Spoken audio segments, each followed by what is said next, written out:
Assalamualaikum warahmatullahi wabarakatuh. Teman-teman, pada kesempatan kali ini kita akan melanjutkan perkuliahan kita materi elektronika dasar. Judul pada kesempatan kali ini yaitu aplikasi dioda pada rangkaian elektronika. Sebelumnya kita sudah pernah belajar ya mengenai dioda, bagaimana bentuk dioda, bagaimana simbol dioda. Terlebih kita pernah berdiskusi mengenai dioda pada rangkaian penyarahan. Dioda pada rangkaian penyarahan pun itu pun termasuk aplikasi dioda ya pada rangkaian. Nah, sekarang kita coba melanjutkan aplikasi dioda pada rangkaian elektronika yang lain. Sekedar mengingatkan saja ya. Jadi kalau dioda itu memang banyak sekali penggunaannya di berbagai rangkaian yang komponen elektronika. Jadi dioda dikatakan semikonduktor paling sederhana. Nah, dia mempunyai dua cara kerja yaitu forward bias dan reverse bias. Kemudian dioda mempunyai dua kaki. Kalau kita ingat ya, sebelumnya kita pertemuan sebelumnya, dioda itu ada kaki anoda dan kaki katoda. Apa itu forward bias? Jadi forward bias itu mengalirkan arus, dapat mengalirkan arus DC. Sedangkan reverse bias memblocking tegangan DC. Dalam mengalirkan arus DC, dioda akan menurunkan tegangan sebesar 0,6 volt. Angka ini merupakan tegangan batas ambang bawah dari sebuah dioda silikon. Nah, jadi kalau kita ingat, silikon itu ambang batas tegangan bawahnya 0,6. Kalau germanium sekitar 0,3. Secara umum, ketika dioda dialirkan langsung dari arus DC sebagai forward bias, maka dioda dianggap hubung singkat dengan mengalirkan arus tersebut. Nah, sekarang kita coba apa aja sih aplikasi dioda pada rangkaian elektronika. Nah, ini yang pertama itu aplikasi dioda sebagai rectifier penyarah. Sebelumnya kan kita pernah bahas ya dioda pada rangkaian penyarahan, baik itu setengah gelombang, gelombang penuh, dan gelombang penuh menggunakan trafo CT, center tap. Nah, coba kita baca dulu ya. Aplikasi dioda sebagai penyarah tegangan AC atau rectifier adalah rangkaian dasar dari sebuah power supply. Nah, jadi power supply ya, ingat ya. Yang saya sampaikan kemarin itu seperti charger handphone, charger laptop, televisi, itu komponen atau rangkaian power supply. Di dalamnya pasti ada komponen dioda. Oke, kita lanjutin ya. Yang paling banyak digunakan pada hampir semua rangkaian elektronika. Nah, paling banyak ya. Ada terdapat beberapa rangkaian variasi dari penyarahan dioda. Nah, variasinya itu yang seperti kemarin itu. Ada rangkaian setengah gelombang, ada rangkaian center tap, ada rangkaian jembatan gelombang penuh. Nah, sampai sini mungkin bisa dipahami ya. Sekedar pengenalan dari aplikasi dioda sebagai rectifier. Selanjutnya, aplikasi dioda sebagai clipper, pemotong sinyal. Nah, coba kita baca dulu ya teorinya.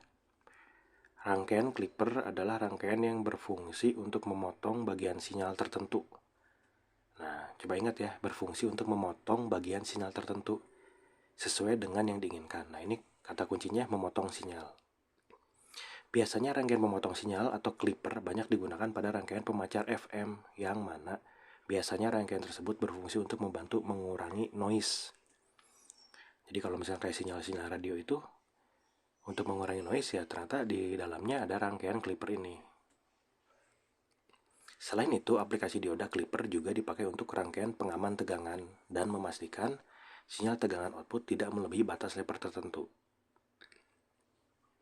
Rangkaian clipper biasa disebut juga sebagai rangkaian pembatas tegangan. Nah, jadi ada kata kunci pembatas, pemotong. Nah, coba kita lihat rangkaiannya nih. Mungkin bisa kita tangkap informasi yang ada di gambar ini. Nah, sebelah kiri ini gelombang ya, sinusoidal, positif VP dan negatif VP. Nah, pada saat positif gelombang penuh ya di atas VP, negatif minus VP. Ini sinyal sinusoidalnya, tegangan diberikan kepada rangkaian. Nah, di rangkaian ini ada R1. R1 itu simbol untuk resistor dan D1 dioda. Kemudian outputnya kalau kita ukur di titik dioda D1, outputnya itu bisa teman-teman perhatikan nih. Yang puncaknya itu jadi pemotong, jadi 0,7. Kenapa? Itu tadi, karena dioda yang dipakai itu dioda silikon. Jenis silikon itu 0,6 sampai 0,7. Nah, jadi outputnya jadi 0,7. Pada saat kita ngisi input, memberikan input, coba kita perhatikan lagi sisi kiri ya. Minus Vp-nya kan full ya gelombangnya. Nah, pada saat outputnya jadi kepotong 0,7. Nah, itu ternyata dioda itu bisa berfungsi seperti itu gitu. Untuk apa? Untuk tadi mengurangi noise. Salah satu contohnya. Dan sebagai pembatas tegangan. Nah, oke, mungkin sampai sini bisa dipahami ya tentang aplikasi dioda sebagai pemotong sinyal.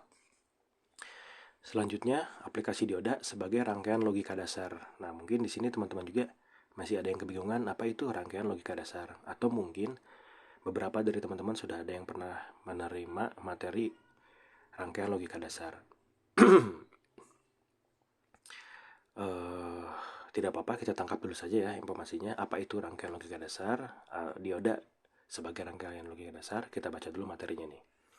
Dioda merupakan salah satu komponen dasar dari rangkaian gerbang logika digital yang ada saat ini.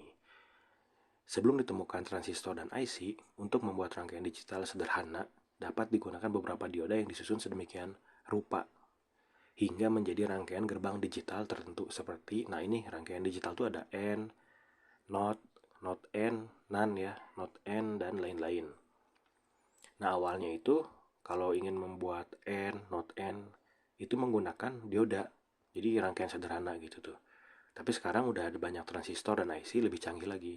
Apa sih Pak itu misalkan ya, rangkaian logika dasar. Nah, ini teman-teman yang pakai aplikasi handphone itu tuh semua itu ribuan logika di dalamnya gitu. Jadi jangan dikira handphone, televisi itu tuh hanya listrik saja, tidak, tapi di dalamnya itu ada sistematis matematika. Jadi matematika yang bergerak berdasarkan sistem kelistrikan. Nah, itu rangkaian itu berarti berhubungan dengan listrik, logika dasar itu matematika. Nah, itu aplikasi dioda pada rangkaian logika dasar. Dioda dijadikan sebagai dasar gerbang logika digital berdasarkan pada kondisi pemanfaatan impedansi rendah dan tinggi dengan level tegangan tertentu sehingga menghasilkan kondisi 0 dan 1. Jadi kalau udah bicara digital tuh bukan tegangan lagi, misalkan 10 volt, 5 volt, 20 volt, bukan, tapi udah berbicara tentang 0 dan 1. 1 itu biasanya menunjukkan tegangan ya, ada gitu ya. Biasanya bisa 5 volt, bisa 12 volt. Kalau 0 itu tidak ada tegangan. Seperti itu. Nah, ini bentuk rangkaiannya kalau dioda dipasang sebagai rangkaian logika dasar. Bagi yang belum pernah, ini mungkin tidak apa-apa ditangkap dulu saja ya. Kemudian selanjutnya aplikasi dioda sebagai pengaman polaritas DC. Apa itu? Coba kita baca dulu ya. Polaritas arus DC memang berbeda dengan arus AC yang tidak memiliki persoalan pada polaritasnya. Nah, kita ingat ya, kalau DC itu ada polaritas, jangan kebalik. Jadi kalau misalnya kita masang baterai ABC misalkan, jangan kebalik. Kalau kebalik nggak akan nyala, misalkan jam dinding nggak nyala gitu kan ya. Apalagi misalkan remote TV nggak nyala gitu. Tapi kalau AC boleh kebalik. Misalkan teman-teman nyolokin TV, kabelnya kebalik gitu ya, colokan TV-nya kebalik, nggak masalah. Nah, itu AC. Jadi kalau AC itu tidak berbicara mengenai polaritas, bisa dibolak-balik. Polaritas itu kan kutub ya, utara, selatan, atau negatif, positif. Nah, itu dibolak-balik, tidak ada masalah. Nah, disebut polaritas. Oke, kita lanjutkan ya. Pada arus DC, ketika polaritas catu daya yang masuk pada rangkaian elektronika dapat mengakibatkan hal yang fatal. Artinya, polaritas arus DC yang terbalik dapat merusak rangkaian. Nah, tadi itu kalau terbalik, sederhananya tidak akan jalan lah ya. Misalkan jam dinding, remote TV gitu nggak akan jalan kalau terbalik polaritasnya atau batu baterainya gitu contohnya ya. Nah, untuk itulah diperlukan sebuah pengaman polaritas terhadap rangkaian elektronika. Nah, kalau di rangkaian elektronika harus ada pengaman pada saat kebalik ya gitu ya, catu dayanya, listriknya. Ternyata harus ada pengaman, yaitu dipasanglah dioda ini. Jadi dioda itu bisa berfungsi sebagai pengaman polaritas DC. Sehingga bisa menghindari kerusakan akibat catu daya terbalik. Catu daya itu listrik ya, sumber. Catu daya itu maksud sederhananya misalnya kayak batu baterai itu catu daya misal gitu ya. Pada saat baterai dipasang di jam dinding atau di remote TV, nah harusnya rusak sebetulnya gitu. Cuman ternyata di remote-nya sendiri itu ada komponen dioda. Jadi pada saat DC-nya kebalik, baterainya kebalik, aman gitu sih. Jam dinding nggak rusak, remote TV nggak rusak. Walaupun kalau jam dinding kayaknya sih tidak begitu ini ya, tidak begitu rangkaian elektronika banget, hanya dia mekanis lah ya. Nah ini, jadi kalau misalkan kita lihat gambarnya seperti ini, dipasang dioda pengaman. Dioda merupakan salah satu komponen yang dapat digunakan sebagai pengaman polaritas terbalik. Jadi pada saat terbalik, arus DC gitu ya, sumbernya DC. Batu baterai itu DC ya, ABC itu, batu baterai ABC itu DC. Logikanya seperti itu. Pada saat batu baterai dipasang di remote TV, kebalik tuh. Nah, ternyata remote TV-nya masih jalan. Gitu aja sih sederhananya.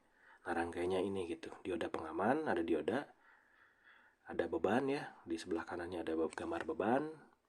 Kemudian sebelah kirinya baterai. Selanjutnya, dioda sebagai pelindung tekanan tegangan, voltage spike suppression. Kita baca dulu. Pada kasus beban induktif seperti relay, nah relay itu ya induktif, ada koil di dalamnya. Ketika dialiri arus listrik dan terdapat medan magnet pada lilitan tersebut. Jadi ingat, mau itu trafo, mau itu relay, pada saat dialiri arus listrik akan ada medan magnet atau induktansi gitu. Pada saat dilepaskan kembali, maka pada lilitan tersebut akan menjadi induktif dan akan menimbulkan tegangan tinggi secara tiba-tiba atau tegangan tinggi kejut. Hal ini karena disebabkan oleh medan magnet yang tersimpan pada lilitan yang terdapat pada komponen relay tersebut. Nah, jadi di dalam relay itu ada lilitan. Nah, kalau dikasih listrik, si relaynya akan jadi medan magnet. Apa sih relay? Relay itu saklar otomatis ya. Pada saat dikasih tegangan, dia akan kontak koilnya. Nah, menimbulkan kerusakan terhadap rangkaian yang terhubung beban induktif tersebut. Nah, makanya dipasanglah dioda. Dioda yang terhubung paralel dengan beban induktor yang terhubung pada rangkaian elektronika. Jadi akan meredam gitu tegangan tinggi secara tiba-tiba. Mengamankan lah ya, mengamankan rangkaian setelahnya gitu. Mungkin yang belum sampai ke relay ya mungkin tidak apa-apa, ditangkap dulu saja. Ini salah satu aplikasi dioda pada pelindung tekanan tegangan menggunakan rangkaian yang di dalamnya ada relay. Itu mungkin beberapa penjelasan untuk aplikasi dioda pada rangkaian elektronika. Mudah-mudahan apa yang disampaikan bisa dipahami. Sedikit ini dapat bermanfaat. Mungkin dari saya cukup jelas ya. Bagi yang ingin ditanyakan bisa di grup langsung atau chatting ke saya. Mungkin masih ada yang kebingungan ini buat apa, tapi tidak apa-apa. Diterima dulu saja, nanti sambil berjalan. Kan belajar itu panjang ya gitu. Ada yang mungkin nanti ada yang bekerja di elektronika, jadi mungkin ketemu lagi, ya tidak apa-apa, sambil berjalan, sambil belajar, memahaminya sambil berjalan. Itu dari saya, wabillahi taufiq wal hidayah, wassalamualaikum warahmatullahi wabarakatuh.